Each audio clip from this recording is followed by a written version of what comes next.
Thank you. Madam Speaker, Parliament is not a place to promote obscurantism.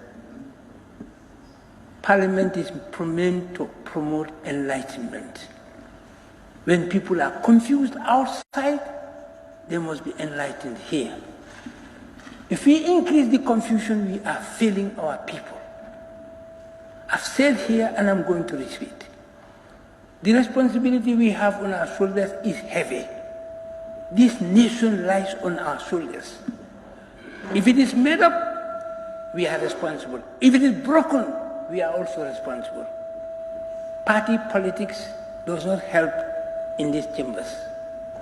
Wait until you go on the field and then you score your scores there. Here we are talking about the Gambia. Every single speaker who spoke here today spoke about agriculture, spoke about health, spoke about infrastructure, spoke about education. And you have just finished dealing with your estimate and your budget. You know what you have approved. You are not worried about that. You are talking about this. All that you have been saying, these people are not here simply to come and listen. Her Excellency and her colleagues are not here just to listen for listening's sake. They are here to listen to criticism of their policies, whether they are good or not. What do we have to add to improve those policies? That is why they are here. You talk about agriculture. What do you have to offer? You talk about fisheries. What do you have to offer? You know what they have been giving. You know what they have been giving is pittance. That cannot develop histories. It cannot develop agriculture. And yet we want agriculture, we want this, we are not talking about it. I think we should start taking more seriously about this country. People are tired. 50-something years, you are still talking about not having water to drink. 57 years, you are saying you don't have electricity in your houses. You are talking about this, people are talking about water. What is priority? A term that has been used for ages in this country and it has not solved anybody's problem. Prioritize. What do you prioritize? Development, for me, priority is not a word to be used in development. For example, let me give you an example. There's health, there's agriculture. Which of these two is priority? Which of them? Somebody will say health because you have to live before you eat. Yes, but strategically, agriculture must be addressed because it is agriculture that will make health to survive. You see the difference? Priority there, but strategically, if you want health to survive, you must develop agriculture. Look, strategically, you must address agriculture, not health. Because health depends on agriculture. I said here in my analogy, and people don't understand what I was saying. Imagine we had 10 fishing vessels on our waters right now, with all the fishing gears required for the purpose. How many people are going to work on those vessels? How much income and revenue are they going to generate? How are we going to do it? We must bring people down to accept the fact that that is where we must work. That is the debate. The debate is not about 3 years or 4 years. Who cares about that?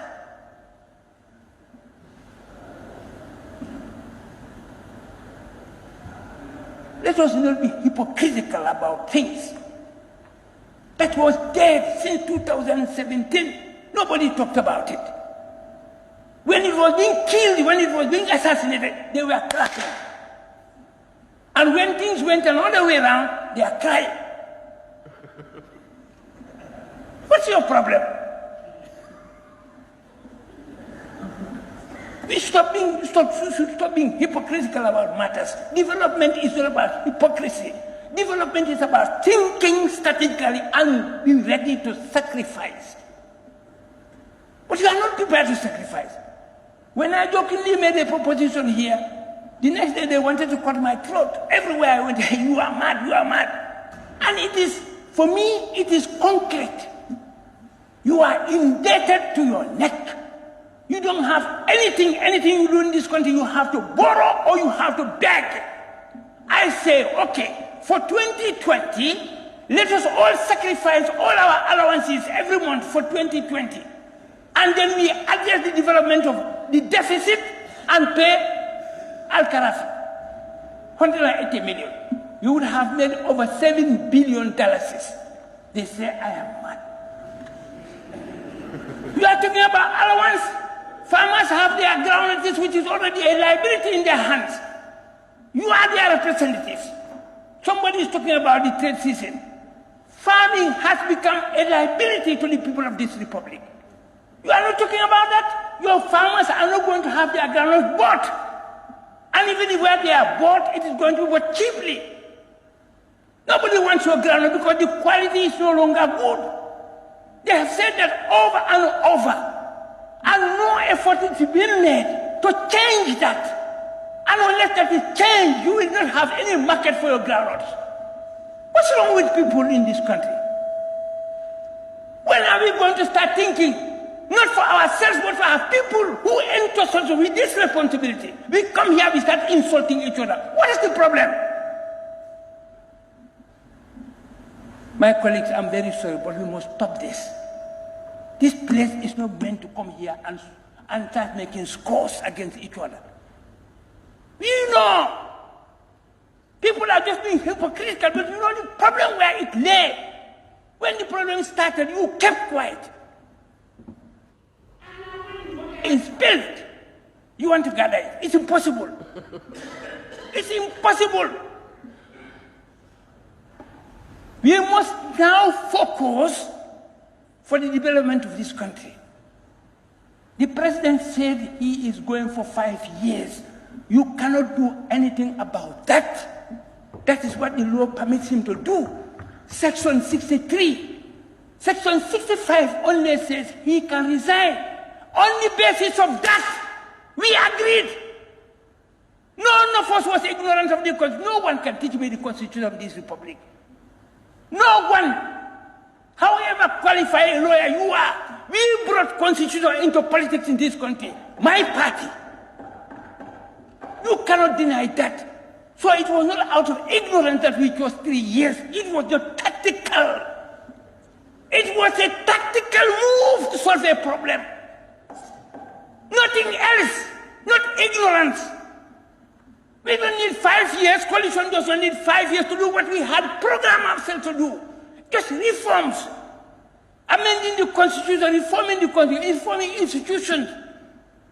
3 years we can do that. Just clearing the field for a multi-party contest in a decent situation. That was all we wanted to do.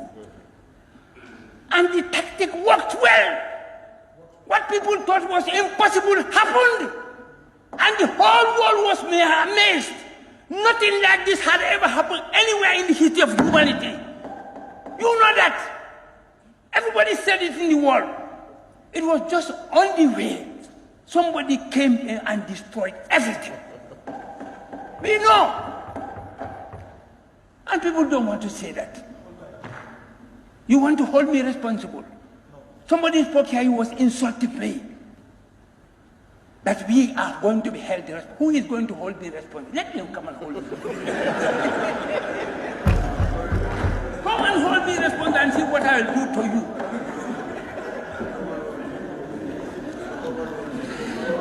Who can hold me responsible? No one. I'm very proud for what I have done.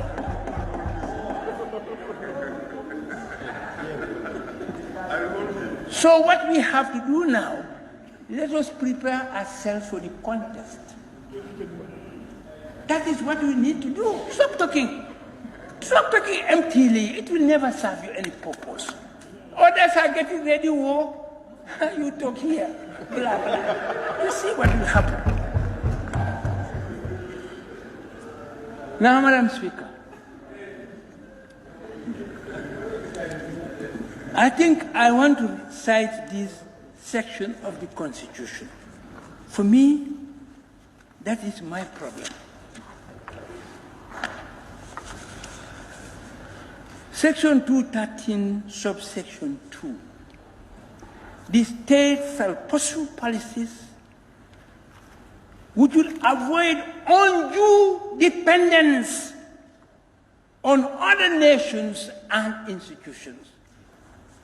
This is section 213, subsection 2 of our Constitution. There are more, but I'm just going to base myself on this. This is very clear.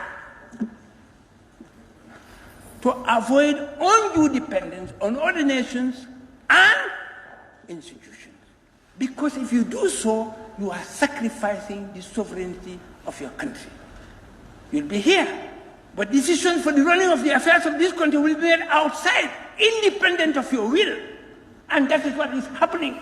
It has been happening since the First Republic, Second Republic, and then...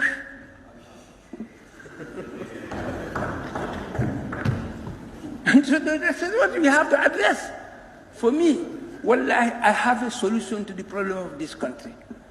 I have. If I'm given the means, I will address and solve the economic problems of this country, but not without sacrifice. I emphasize, and not without sacrifice. You have to sacrifice. Me, I'm prepared to sacrifice all my allowances forever. If that will solve the problem, and it will help to solve the problem. All those people who are receiving big allowances in this country, they can forgo them and depend on their salaries for survival. Sacrifice in the spirit of developing this nation, in the interest of all of us. We can do it. Or, let us create a think tank on agriculture. Let us create a think tank on the productive sectors of this economy to address the issue of where and how are we going to generate income without recourse to begging and borrowing. China has done it, and we can all do it, but they didn't do it without sacrifice. They didn't care about what happened in the world. They closed their door to the world. Bamboo curtain, we will also use cedar curtain here, and we develop. We can do it. We have people with intelligence, we have people with commitment, we have people with sacrifice, spirit of sacrifice. Why can't we do it? We should be tired of begging. Somebody said here, water. Yes, 95% of boreholes in this country are begging. They are grants or loans, in fact grants. How can you depend on grants for your survival? Water is primary to my survival. I said here, development can never be development unless everything that is primary to your being is handled and controlled by yourself. If you can do that, then you are dependent. You are not independent. Anything that is primary to our development must be generated by ourselves, must be controlled by ourselves. Anything secondary, wow, it can come anytime. But primary, we control it. We cannot do without that. That is what we must begin to do in this country. As from next year must be a year of fundamental change. A stop to begging, a stop to loans. We can. No nation has been developing loans and begging. It Honorable, is not possible. you have 2 more minutes. In fact, you can make it 3 because I'm the father of the... Can you come up again?